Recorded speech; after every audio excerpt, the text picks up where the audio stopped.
در خدمت یکی از خواننده‌های محبوب گیلانیمون هستیم. ایشون یه ویژگی خاص دارن، اینه که در این برنامه گیلکی صحبت میکنن. من حالا تا جایی که بتونم همراهیشون میکنم.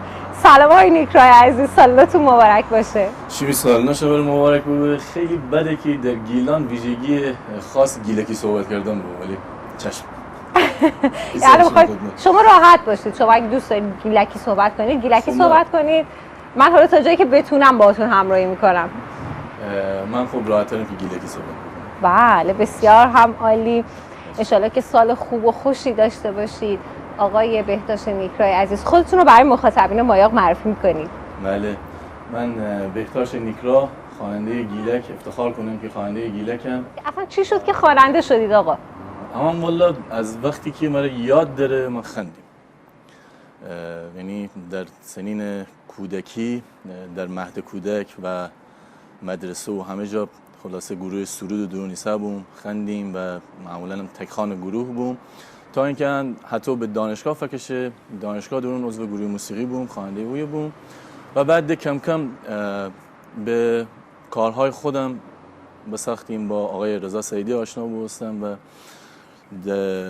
یک نقطه عطفی بود در کارهای هنری بنده که همین کارانو بساختیم. اولین کاریم که بساختیم کار جانا قربان بود که با شعر و ملودی خود آقای رضا سعیدی بود که خیلی استقبال خوبی بود. از اون به بعد امر انگیزه بود که پشت هم کارهای گیلکی و تخصصی گیلکی بخونیم، چون میدیم فضا به شدت بکره و فکر کنیم که جای یک خواننده‌ای که تخصصی گیلکی بخونه همین استان درون خالیه. سعی بکنم. بسیار هم عالی. شما بفرمایید که فارسی هم میخونید آقای نیکرا یا فقط گیلکی میخونید؟ والا بنده خواننده گیلکی هم که گریز زنم به فارسی گهگداری. گهگداری. به ما چند تا، چون میدونم که پیش از اینکه هر آیتم موسیقیتون رو بخواید انجام بدید تحقیق میکنید، جز اون دسته از آدم‌هایی هستید که میرید دنبالش رو. چند تا واژه گیلکی ناب بگید ما هم یاد بگیریم. خب واژه‌های گیلکی ناب خیلی همان داریم. نه، چیزایی که نشه با یه سرچ توی اینترنت پیدا شده، چیزایی که توی تجربیات شخصیتون هست. بولترین کلمه‌ای که الان میزن درون داره کلمه تاسیانه که واقعا یک کلمه بسیار عجیبیه. کلمه تاسیان شما به نظر من اگر من بخوایم برای یک غیر گیلک، خب شما گیلکی بالاخره دنید تاسیان مفهومش چیزه، ولی اگر من بخوایم مفهومش برای یک غیر گیلک توضیح بدیم فکر کنم حداقل باید 4-5 تا جمله بگیم و کلمه معادلی هم حداقل من نیافتم فارسی درون. کلمه تاسیان به نظرم خیلی کلمه اصیلیه و کلمه که حزن خیلی زیادیه نسبت به یک شاید مکان، یک ظرف داره، یعنی یک مکانیه بهش اشاره کنه. گیر مثلا از شهر میره تاسیان، خانه میره تاسیان، یا هر خاطریه که گیم خاطره میره تاسیان. کلمه تاسیان به نظر من کلمه خیلی عمیقیه که تنسیم شما رو بگم. شما خودتون هم یه آهنگ به همین نام دارید تاسیان، بله، درسته؟ بله. خب حالا این که در پایان برنامه میاد بیرون. بسیار هم عالی، انشالله که موفق باشید. تو کی نسی تاسیانه بره آخاره تی بهانه گیره حتی شب کی بارانه.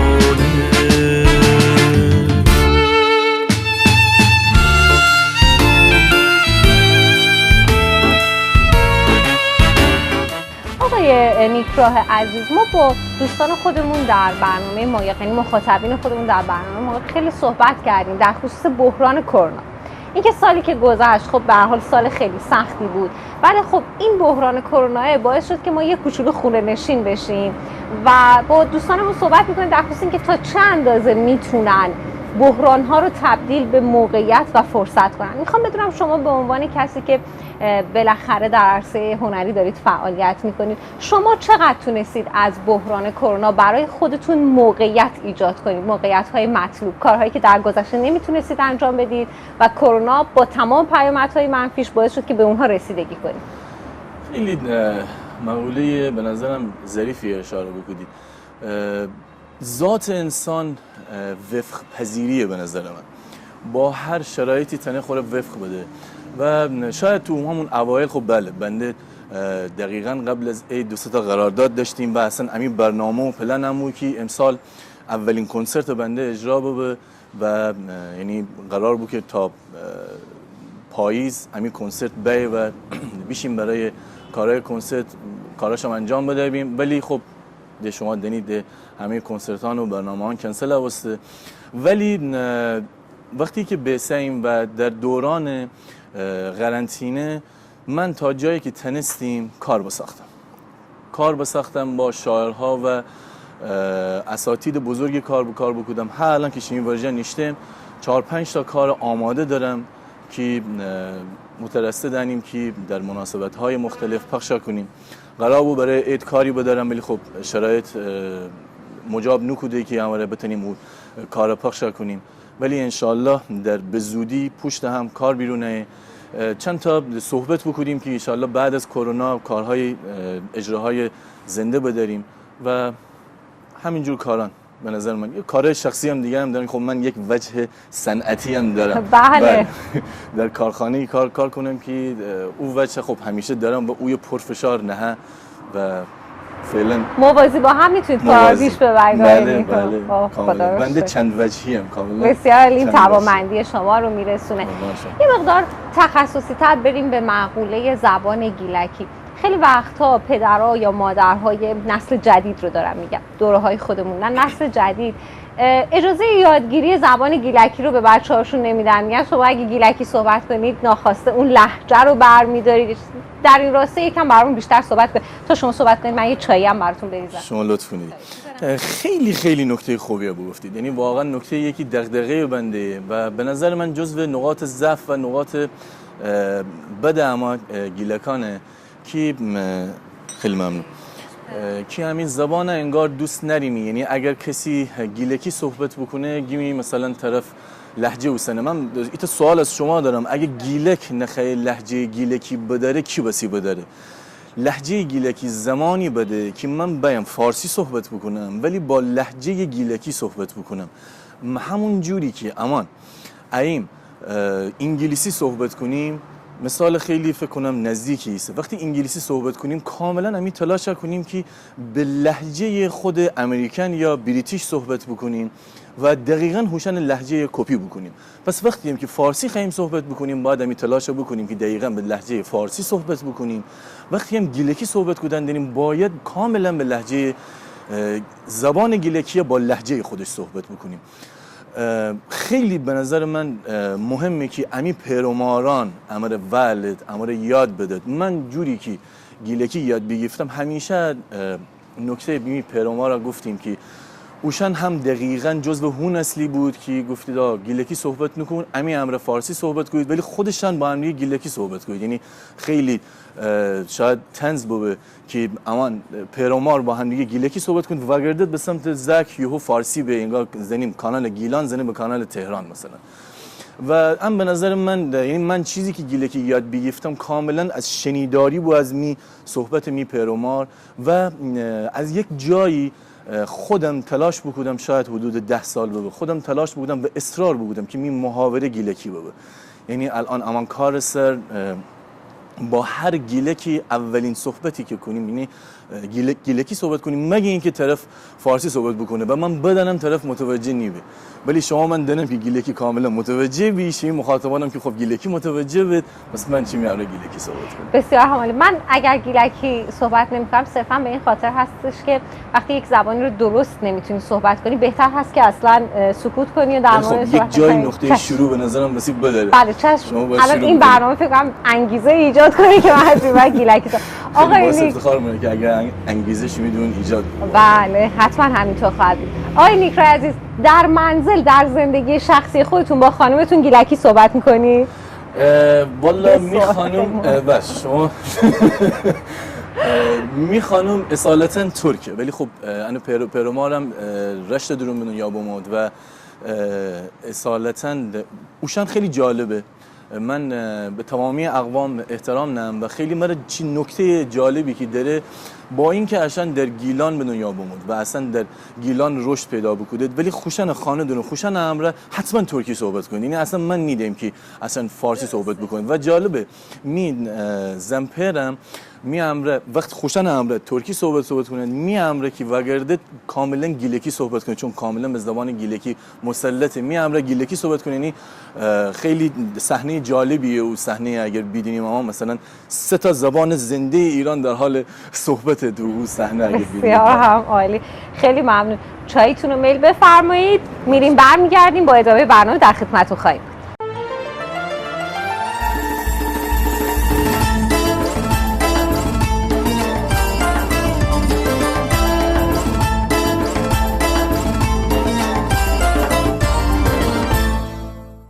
آقای نیک راه عزیز، به عنوان یه هنرمند که در بخش موسیقی سعی میکنید یا در تلاش هستید برای اینکه زبان گیلکی رو به مخاطبان گیلانی یا حالا اصلا غیر گیلانی بشناسونید، فکر میکنید که در عرصه فعالیت‌های خودتون چند درصد موفق بودید در این راستا؟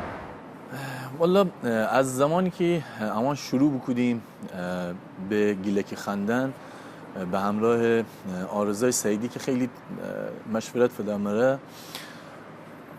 واقعا فکرشان نکردیم که به ان نقطه فرسیم که اینقدر استقبال ببه و ان همه مخاطبان عشان خوش به و در حالی که من الان معتقدم که اگر امی زکن بخواید گیلکی صحبت بکنید، امی کجدن زکن بخواید گیلکی صحبت بکنید، از زبان شاید نجات پیدا بکنه و اشاعه بهتری بداره. موسیقی کمک کنه که او زکن گیلکی خنید و آهنگینه. اصلا کلا تدریس هم در مدارس گید آهنگین بودنش بیشتر کمک کنه و من افتخار ندارم که هر وقت آهنگی پخش کنم از کجدن زکن اتیک زکن مرا ویدیو رامانه کنید خنده یا حالا دابسمش گیرید فلان، من هم با افتخار عشان می صفحه درون انتشار دهم و خیلی خیلی لذت برم از بابت و خیلی خوشحالم واقعا. خیلی هم عالی، خیلی لذت بخش. میهمان برنامه ما بودید جناب آقای نیک راه عزیز، بسیار بسیار سعادتمندمون کردید و تا اینجا که تشریف آوردید من قول گرفتم از بچه‌های پشت صحنه که افتخار بدید به ما و مخاطبین برنامه ما یکی از آهنگایی که خودتون دوست دارید، البته شما همه آهنگاتون رو دوست دارید، اما آهنگی که به واسطه اون این عید و شادی دل مردم رو هم در بر بگیره رو به مخاطبین ما براشون یه اجرای لایو داشته باشید. بله حتما با افتخار کار کنم. یکی از کارهای بنده که خیلی مورد استقبال قرار بگرفته کار گیل دختر بود که شعرش از استاد علی اسمیه. استاد علی اسمی یکی از مفاخر هنر استان گیلانه و موزیکش آرزای سعیدی که واقعا جای می پیله براره بساخته و ویدیوش هم آقای سبحان فرزانه با ظرافت تمام بساخته.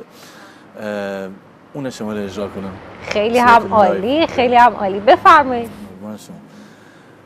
یکی گیل دختر بله میسه از همه کس میره عزیزتر می منتظر بسی اگر نکنم غم و غصه باور تونسته ای باز تنهایی گریه بساط جوره کده دنم آخر میغم ترجمی عشق دوره کنه نبا خستم بره دست بکشم تره نشکن هچین تو می بالو پره توگی من مجنونم هرچی توگی هونم اما بنالچین عشق بکنم آی گیل دختر آی گیل دختر آی گیل دختر جان آی گیل دختر هرچی بگردم هرچی بگردم پیدا نتانم کودنج تو بهتر آی گیل دختر آی گیل دختر آی گیل دختر جان آی گیل دختر هرچی بگردم هرچی بگردم پیدا نتنم کودنج تو بهتر. بسیار هم عالی، خیلی لذت بخش جناب آقای نیکرای عزیز. این آهنگ رو تقدیم میکنیم به تمام دختران گیلان زمین و سرزمین زیبامون ایران. بسیار خوش اومدید به برنامه خودتون. جناب آقای نیکرای عزیز میهمان مردمان انزلی بودید امروز. رو به اون دوربین اگر گفتگویی، سخنی، چیزی دارید با زبان شیرین گیلکی بفرمایید. خیلی خیلی خوشحالم که در برنامه شما ایستادم و خیلی خیلی خوشحالم که شیمی روبرو بیستیم، دقایقی با هم دیگه بگذرانیم. روی صحبت بنده، البته بنده خیلی کوچکتر از حرفانم که بخوایم نصیحتی بکنم. نصیحت نی به عنوان شیمی کوچه برار خاصی میته دغدغه خودم بازگو بکنم. روی صحبت من با امی پیرومارانه، با هر کسی که زی داره، خواهشن امی زکانه یاد بدیم که هویت همه چیزه. خواهشن امی زکانه یاد بدیم که امی زبان امی هویته. امی زبان رو بسی دوست بداریم. اگر خودمان امی هویت و امی زبان دوست نداریم، هیچ کسی پس امر ارزش قائل نیه. حداقل امی هویت را ارزش قائل نیه. امی زکان رو یاد بدیم. ایراد نره لهجه گیلکی اوسنه. اگر گیلک لهجه گیلکی اونسنه کی اوسنه؟ به نظر من بدنه که زی بخواه فارسی صحبت بکنه با لهجه گیلکی. چقدر قشنگه که گیلکی صحبت بکنیم. من اگر روزی زیدار بابام حتما میزده که امره گیلکی صحبت کنم و علم اون می امره گیلکی صحبت بکنه، ولی فارسی هم باید به خوبی گیلکی صحبت بکنه، همون جوری که شاید انگلیسی هم صحبت بکنه یا هر زبان دیگه. خیلی ممنون. امیدوار هستم که سال 1400 سالی پر از سلامتی، تندرستی و موفقیت باشه برای شما و شاهد کارهای بیشتری باشین در عرصه موسیقی از شما. سلامت باشید. بسیار بسیار افتخار دارید. خواهش میکنم عزیزی. بنده هم خیلی خیلی خوشحال هستم که شیمین برجا نشتبیم و گپ و گفت صمیمانه‌ای بود. خیلی ممنون که مرا دعوت کردید. سلامت باشید. متشکرم. بریم یه بخش ببینیم برمیگردیم.